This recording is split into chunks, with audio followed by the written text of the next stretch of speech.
Good morning, students. Let's start the second part of the chapter, Saint Francis and the Wolf. In the first part of our video, we have learned that Saint Francis was a kind man.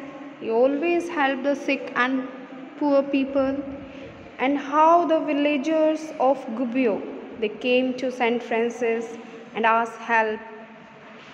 After that, Saint Francis went to forest, and how lovingly he talked to the fearful animal, dangerous wolf.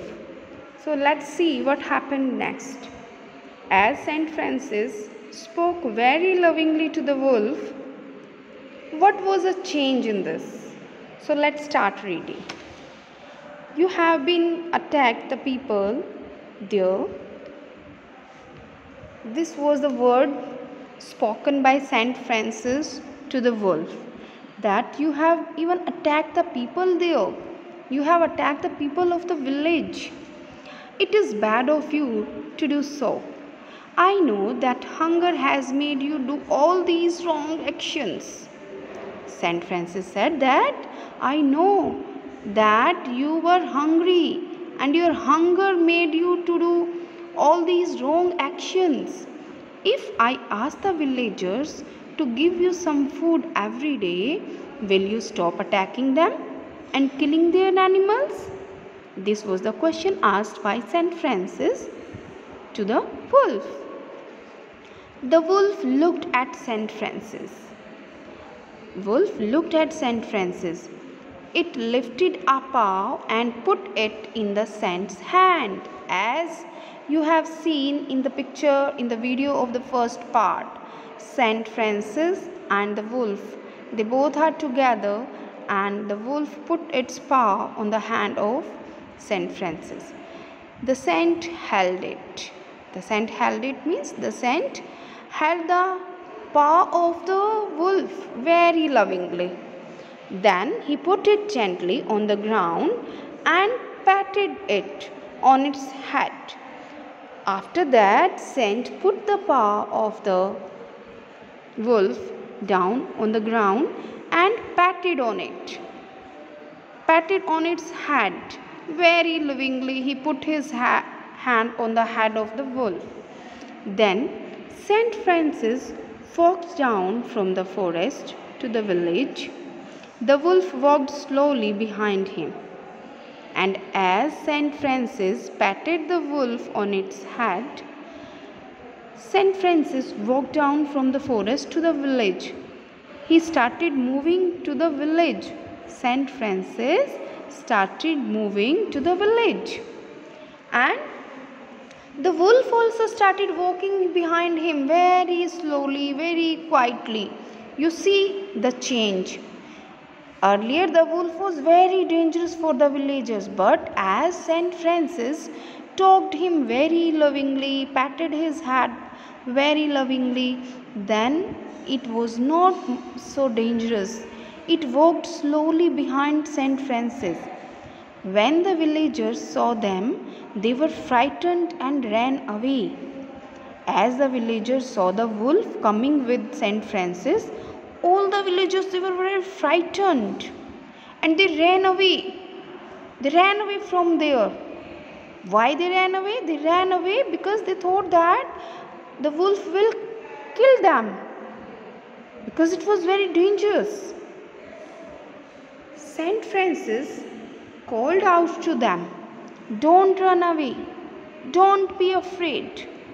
Now Brother Wolf will not trouble you again. If you give him something to eat every day, he will never attack you.